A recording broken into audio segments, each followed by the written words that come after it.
बिस्मिल्लाहिर्रहमानिर्रहीम। आप लोगों के इस प्रेस कॉन्फ्रेंस के लिए शॉर्ट नोटिस पे आने का बहुत शुक्रिया। आज हमारा 1 पॉइंट एजेंडा है, वो है जो पेट्रोलियम प्राइसेस लास्ट नाइट बढ़ाई गई है।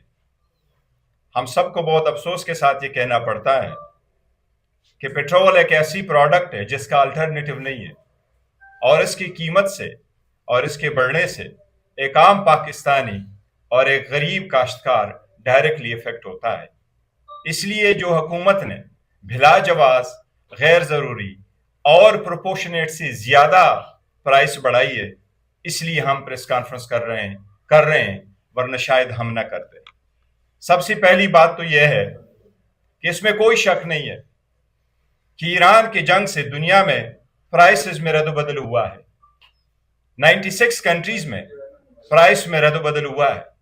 ये कोई नई बात नहीं है, लेकिन पाकिस्तान वियतनाम के बाद पहला मुल्क है जिसमें सबसे ज्यादा प्राइस में इंक्रीज हुई है। वियतनाम में 50% हुआ है। हम इवन नाइजीरिया से भी आगे गए। नाइजीरिया में प्राइस 35% बढ़ी है, जबकि लास्ट नाइट हमारे यहाँ प्राइस 42% और 54% बढ़ी है। हम दुनिया का पहला मुल्क बन गए, वियतनाम से भी आगे बढ़ गए डीजल की प्राइसें बढ़ाने में। हुकूमत इस सिलसिले में नाकाम हो चुकी है। आप आईएमएफ से डील किस तरह नहीं कर सके? आईएमएफ के प्रोग्राम पे आप लेवी क्यों नहीं कम कर सके? पेट्रोलियम लेवी इस वक्त 160 रुपए है, आप उसको कम करते। अगर आप आईएमएफ के साथ डील करने में नाकाम रहे हैं तो फिर अवाम को सीधा साधा बताओ, मीडिएशन के नाम पे आप क्या कर रहे हैं? आप ईरान और अमेरिका के साथ ये सीज फायर कैसे करवा पाएंगे?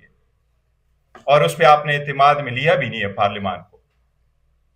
इस बात की जरूरत है कि हुकूमत कंसोलिडेशन नहीं कर सकी, कंजर्वेशन नहीं कर सकी, मोबिलिटी मैनेजमेंट नहीं कर सकी।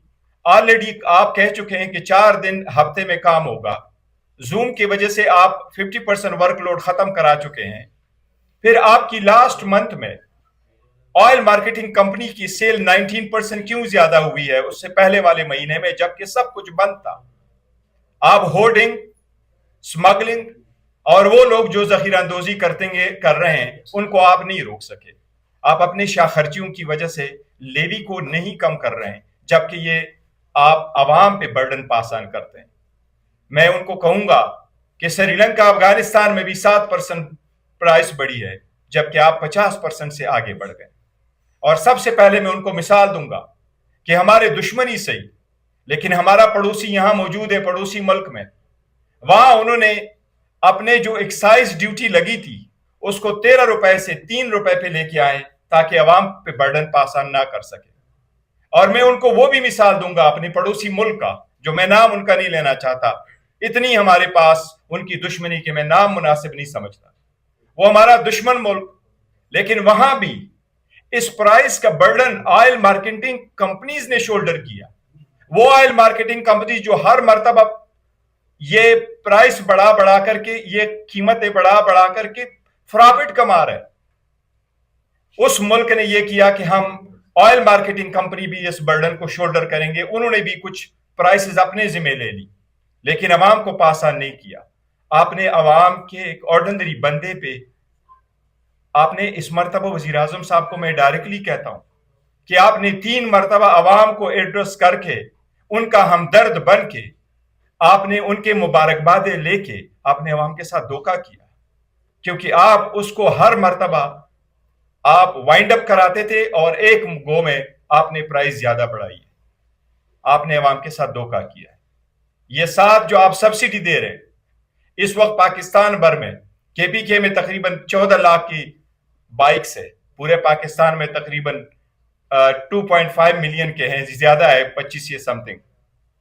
इस पे अगर आप देंगे सब्सिडी, आप ट्रैक्टर को कहते हैं हम सब्सिडी देंगे, आपने मिसयूज के लिए, करप्शन के लिए एक और रास्ता निकाला।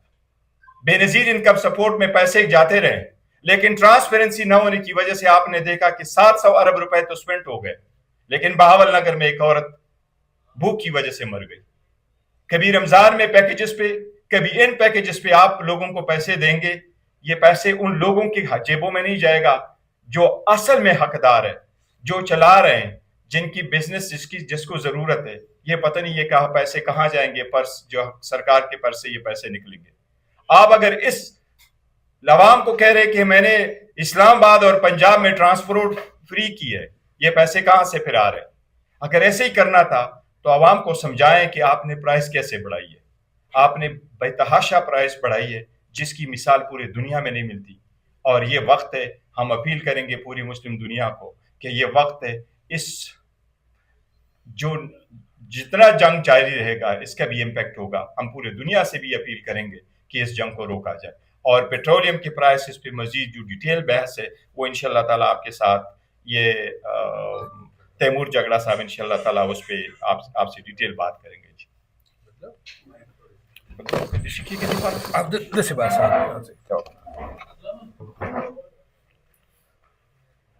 पाकिस्तान में वैसे ही अवाम के हकूक को आग लगी है, और पेट्रोल बम तो एक पहले फटा था, अभी ये क्या कहते हैं वो अंग्रेजी में है adding fuel to the fire, उसी आग पे अभी पेट्रोल छिड़क रहे हैं।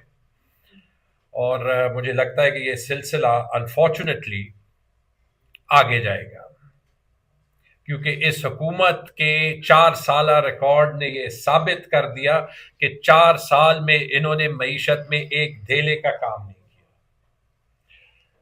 सबसे पहली बात तो ये कि चेयरमैन साहब ने प्राइम मिनिस्टर को अपील की, तो पहली बात ये नहीं समझ आती कि जब कीमत होल्ड करनी हो तो प्राइम मिनिस्टर साहब खुद टीवी पे आते हैं, जब कीमत बढ़ती हो तो वो नीचे अपने मिनिस्टर्स को भेज देते हैं खुशखबरी देने के लिए। ये कहां का लीडरशिप का असूल है? अगर कोई स्ट्रैटेजी है, अगर ये इतना कोई जरूरी फैसला है, तो प्राइम मिनिस्टर साहब खुद आके क्यों अवाम को क्यों नहीं समझाते कि वो क्यों कर रहे हैं? देखें, ये याद रखें, कुछ फैक्ट्स आपके सामने रखते हैं गौर साहब की बात को बढ़ाते हुए। कल रात का जो ये पेट्रोल बॉम्ब था और डीजल बॉम्ब था, ये पाकिस्तान की तारीख का एक दिन का सबसे बड़ा इंक्रीज है। एक दिन में पेट्रोल की कीमत जो है वो 321 से 458 रुपए, 137 रुपए बढ़ी है। एक दिन में डीजल की कीमत 335 से 520 रुपए, 185 रुपए बढ़ी है। आपको याद है, यहीं पे हम बैठे होते थे मार्च अप्रैल 2022 में, मैंने वो कीमतें आज सुबह निकाली। पेट्रोल की कीमत थी 139 रुपए, डीजल की कीमत थी 134 रुपए। लाहौर से वो सब्ज बस आ रहा था, उसमें शहबाज शरीफ, मरियम नवाज, उस पर महंगाई मुकाओ, महंगाई मार्च, 139 और 134 रुपए की कीमतों पे। आज एक दिन में वो कीमतें छोड़े, इजाफा उन कीमतों से ज्यादा है। तो वो जो ड्रामे हम देखते थे सोशल मीडिया पे, प्राइम मिनिस्टर साहब ने अपने कपड़े फाड़ने हैं, मरियम औरंगजेब जो है वो रात में अंधेरे में पेट्रोल की कीमतें चेंज करने की बात कर रही है, वो वाले डायलॉग जरा चाहिए, क्योंकि हुकूमत का काम अवाम के साथ खड़ा होना है। तो मेहरबानी करें, जरा वो वाले डायलॉग्स इनको कहें कि खुद ही जो है वो लगाएं, क्योंकि फर्क जो है वो साफ जाहिर है। वो जो फरवरी मार्च 2022 का माहौल था, मैं आपको कहता हूं कि खान साहब डील कैसे करते थे। हमारी मीटिंग आफ्टर मीटिंग हुई, हम एज टेक्नोक्रेट खान साहब को समझाने की कोशिश करते थे कि देखें, आलमी मंडी में कीमतें जो है वो ऐसी हैं तो कीमतें बढ़ानी है। इमरान खान साहब का एक ही पुश होता था, और वो पुश ये होता था कि हुकूमत ने किसी तरीके से अवाम को रिलीफ देनी है। ये सारे ऑप्शंस हम एक्सप्लोर किए। मोटरसाइकिल वालों को सब्सिडी दें, 2 कीमतें चला सकते हैं या नहीं चला सकते, पैसे कहां से आएंगे। खान साहब ने जो है वो हमें कहा एज सूबाई मिनिस्टर्स कि आप लोगों को कंट्रीब्यूट करना पड़ेगा। मैं शायद उस वक्त हर चीज से एग्री नहीं करता था, लेकिन वो प्रोसेस देख के और आज का हाल देख के कि आज रात टीवी पे 185 रुपए डीजल की कीमत बढ़ा के आपको ये हुकूमत के मिनिस्टर्स कहेंगे कि हमने बड़ा एहसान किया, हमने डीजल पे टैक्स नहीं लगाया, ये हमारी बहुत बड़ी कामयाबी है। या ये कह के आपकी गाड़ियों में जो है वो अभी 450 रुपए का पेट्रोल डलेगा, ये कह के आपको कि जी हम जो है वो मोटरसाइकिल वाले को जो है वो पता नहीं कितने 20 लीटर का की सब्सिडी देंगे, उसको भी कीमत ज्यादा अदा करनी पड़ेगी। डीजल पे हमने टैक्स नहीं लगाया, वो बगैर टैक्स के 200 रुपए एक्स्ट्रा देने पड़ेंगे। ये फेवर है। फर्क देख लें। इस वक्त में अगर एहसास होता तो सबसे पहली बात यह कि कॉन्फिडेंस लेने के लिए प्राइम मिनिस्टर साहब खुद आते, खुद समझाते, क्योंकि वो अवाम को फेस कर सकते, वो फेस नहीं कर सकते। यही होती है एक क्रेडिबल गवर्नमेंट, एक जायज गवर्नमेंट और एक फॉर्म 47 की गवर्नमेंट का फर्क। गौहर साहब ने हिंदुस्तान की मिसाल दी। मैं अगेन टेक्निकली बात कर रहा हूं, ये सारी चीजें मैंने स्टडी की। ये आप देख लेना, गौहर साहब ने ये बात की है ना, मैं ये बात कर रहा हूं कि जब आलमी मंडी में कीमतें ज्यादा होंगी तो आप किसी तरीके से कीमतें आधी कर दें, ये नहीं हो सकता। लेकिन हुकूमत ने इसमें अपना रिकॉर्ड जो है उसका बेड़ा गर्क खुद किया है। सबसे पहले जो है वो पता नहीं 87 अरब या 100 अरब का विंडफॉल जो है वो ऑयल का मार्केटिंग कंपनीज को दिया वक्त से पहले कीमतें बढ़ा के, और ये कहा कि मजबूरी है, जो कीमत मार्केट में होगी वही कीमत जो है वो हमें पास ऑन करनी पड़ेगी। उसके बाद 3 हफ्ते प्राइम मिनिस्टर साहब आते रहे कि मैं हुकूमत को रिलीफ दे रहा हूं, मैं रिलीफ दे रहा हूं, मैं रिलीफ दे रहा हूं, और कि मैं कीमतें नहीं बढ़ाऊंगा। और उसके बाद वही रात के अंधेरे में 185 रुपए डीजल और 137 रुपए पेट्रोल की कीमतें बढ़ाई। जब मर्जी सब्सिडी हलाल हो जाती है, जब मर्जी सब्सिडी हराम हो जाती है, जब मर्जी जो है वो कीमत बढ़ाना हलाल हो जाता है, जब मर्जी कीमत बढ़ाना हराम हो जाता है। ऐसे ना हुकूमतें चलती है, ऐसे ना अवाम को कुछ समझ में आता है।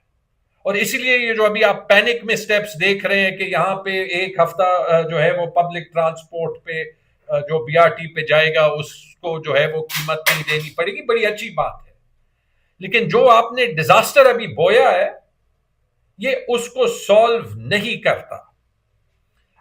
मैं दुनिया की बात कर रहा था, ये हकीकत है कि अगर आप कुछ और मुल्क देख लें जो जो जो हम ऐसे हालात में कंपेयर कर सकते हैं अपने आप को, तो उन वहां पे कीमतें देख लें, पाकिस्तान में कीमतें देख लें।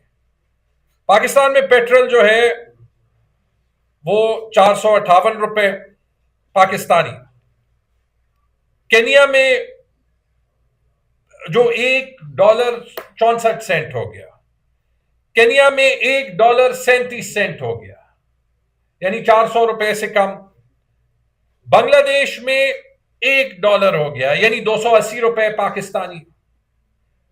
भारत में वहां पे हर शहर में अपना रेट होता है, कहीं पे 280 रुपए है पाकिस्तानी, कहीं पे 290 रुपए, कहीं पे 300 रुपए, कहीं पे 310 रुपए। श्रीलंका जहां पे फी का सामदन पाकिस्तान से डबल है, वहां पे 455 रुपए है, तकरीबन पाकिस्तान से बराबर, लेकिन तब भी 3 रुपए सस्ता। जाते जाएं, टर्की में पाकिस्तान से सस्ता, चाइना में सस्ता, थाईलैंड में सस्ता। ये सारे वो ममालिक हैं जो मिडिल ईस्ट के क्राइसिस से मुतासर हो रहे हैं। अफगानिस्तान में पाकिस्तान से सस्ता। और फिर ये भी देख लें कि ये बहुत से ममालिक हैं, और ये उस बात को डिस्ट्रॉय करता है, हुकूमत के इस दावे को तबाह करता है कि उन्होंने मईशत पे कुछ काम किया है, कि बेसिकली वो जो कर रहे हैं वो सिर्फ कीमत नहीं पास ऑन कर रहे, वो कीमत के साथ टैक्स बढ़ा रहे हैं। आज पेट्रोल पे जो 160 रुपए पेट्रोलियम लेवी है, ये तारीख में कभी नहीं हुआ, बल्कि जब से ईरान की जंग शुरू हुई है आप समझेंगे कि पेट्रोल पे लेवी जो है वो कम होगी, वो 80 रुपए से बढ़ के 160 रुपए हुई है। और सिर्फ वो टैक्स तो नहीं है, उसके बाद जो है वो 24 रुपए कस्टम ड्यूटी है। और वो भी छोड़े, वो भी नहीं खत्म किया जो 2.5 रुपए क्लाइमेट लेवी लेते हैं, कि पेट्रोल गंदा है और जो है वो आपको साफ पेट्रोल इस्तेमाल करना चाहिए, उसके लिए पेट्रोल और डीजल पे ₹2.5 टैक्स है, क्लाइमेट लेवी। लेकिन अगर क्लाइमेट लेवी लेना है तो जो हाई ऑक्टेन पेट्रोल है, जो साफ पेट्रोल होता है, उस पर तो टैक्स आपने 100 से ₹300 बढ़ा दिया। तो आप क्लाइमेट लेवी किस बात की ले रहे हैं? ₹2.5 है, लेकिन कोई अकल नहीं समझ आ रही और ना वो ये चीज देखते। फर्क देख लें, गौर साहब ने ठीक कहा, इंडिया में पेट्रोल पे टैक्स था 10 इंडियन रुपए, 30 पाकिस्तानी रुपए, वो कम करके 3 इंडियन रुपए, तकरीबन 9 पाकिस्तानी रुपए कर दिया। ऑस्ट्रेलिया ने अपना फ्यूल एक्साइज टैक्स आधा कर दिया 3 महीनों के लिए। स्पेन ने जो है वो 5 अरब यूरो का प्लान जो है वो डाला है कि फ्यूल पे जीएसटी या वैट जो है वो कम हो, 30 सेंट, यानी तकरीबन ₹90 का वहां पे उन्होंने पेट्रोल कम किया इस क्राइसिस में। कोरिया ने अपना फ्यूल टैक्स 15% कम किया। वियतनाम ने कस्टम ड्यूटी जो है वो कम की है। ब्राजील ने वफाकी टैक्स पेट्रोल पे 0 कर दिए। इटली, पोर्चुगल ने फ्यूल पे टैक्स जो है वो कम किए। आयरलैंड ने फ्यूल पे टैक्स कम किए। तो बहुत से ममालिक ने जो है वो टैक्सेस या फ्यूल की कीमतें बढ़ाई है। लेकिन अगर आपकी मईशत पे कुछ काम होता तो हुकूमत के पास ये कैपेसिटी होती कि वो ऐसे वक्त में पेट्रोल पे टैक्स डबल ना करता। और वो जो आपको कहेंगे कि हम एहसान कर रहे हैं, डीजल पे टैक्स नहीं बढ़ा रहे, तो तब जो है बात मानी जाती जब पेट्रोल पे टैक्स चले कम ना करते, कांस्टेंट तो रखते। वो डीजल वाला टैक्स पेट्रोल की गाड़ी, पेट्रोल की मोटरसाइकिल चलाने वालों पे डाल दिया। और ये कम इसलिए नहीं कर सकते क्योंकि एफबीआर ने आज तक 8 महीनों में अपने रिवाइज टैक्स टारगेट से 600 अरब रुपए कम कलेक्ट किए। ये कम इसलिए नहीं कर सकते कि प्राइम मिनिस्टर हाउस के खर्चे कम होने के बजाय बढ़े। ये कम इसलिए नहीं कर सकते कि प्रेसिडेंट हाउस के खर्चे जो है वो कम होने के बजाय बढ़े हैं। ये कम इसलिए नहीं कर सकते कि सेनेट चेयरमैन के लिए 4500 सीसी की गाड़ी आएगी। ये कम इसलिए नहीं कर सकते कि पूरी दुनिया में सिर्फ एक ही चीफ मिनिस्टर, एक ही गवर्नर है जिसके पास एक गल्फ स्ट्रीम G550 जेट है। वो कौन से मुल्क में है? पाकिस्तान। तो जब वो खर्चे करने हैं तो फिर बेल्ट टाइटनिंग हमने करनी होगी ना। बेल्ट टाइटनिंग वो तो नहीं करेगा जिसने अपने लिए गल्फ स्ट्रीम G550 जेट लिया है, जिस चीफ मिनिस्टर ने लिया है। यह बात भी गौर साहब ने बिल्कुल ठीक की कि सब्सिडीज को हम जरूर वेलकम करते हैं, लेकिन ये सब्सिडीज ट्राई नहीं हुई। ये सब्सिडीज बहुत बड़ी रिस्क के साथ आती है। वो रिस्क यही है कि कल मोटरसाइकिल वाले को मिलती है, पेट्रोल वाला जो है वो मोटरसाइकिल के बजाय जो है वो किसी गाड़ी वाले को देता है, एक से रिश्वत लेके दूसरे को देता है। कोई गारंटी नहीं, इसकी कोई गारंटी नहीं। जैसे रमजान के प्राइसेस का होता है कि आप कहते हैं कि ट्रांसपोर्टर्स जो है वो फीस ज्यादा ना करें, कि इंटरसिटी ट्रांसपोर्ट की फीस ज्यादा नहीं होगी। अगर जो है वो ट्रांसपोर्टर्स का नुकसान होगा वो अपनी फीस ज्यादा करेंगे। आपको भी पता है, मुझे भी पता है। इस सब का इंपैक्ट जो है वो अवाम पे होगा।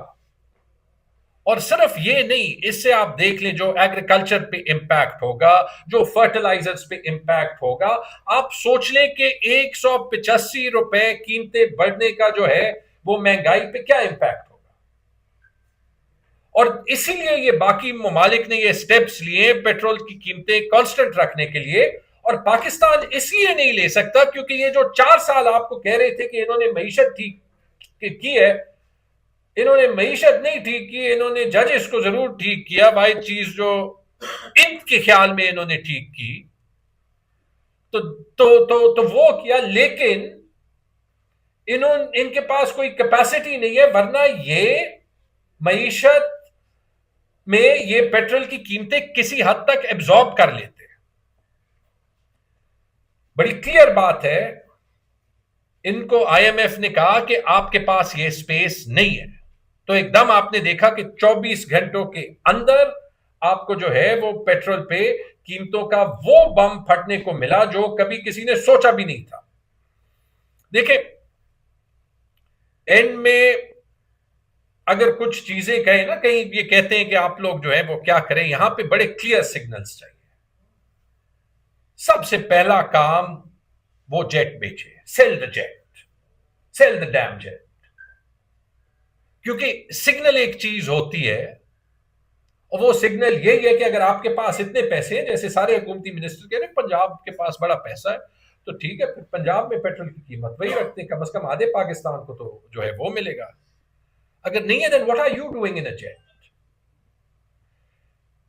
आपने अगर एक्चुअली करना है, वो याद है उसी वक्त में ये आया था कि एक आईजी को, एक जो है वो चीफ सेक्रेटरी को 3-3 गाड़ियों की अलाउंस है, 4500 सीसी की, 2800 सीसी की, 1800 सीसी की।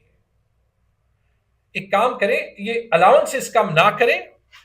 गरीब सिविल सर्वेंट्स की मैं बात नहीं कर रहा, ये ग्रेड 21-22 के तो सारे सिविल सर्वेंट के पेट्रोल अलाउंसेस जीरो कर दें, डालने दें इनको जेब से ना, आम लोगों की तरह डालने दें। फिर उनकी जो थिंकिंग होगी, फिर देखते हैं वो कौन सी पॉलिसी एडवाइस देते हैं हुकूमत को।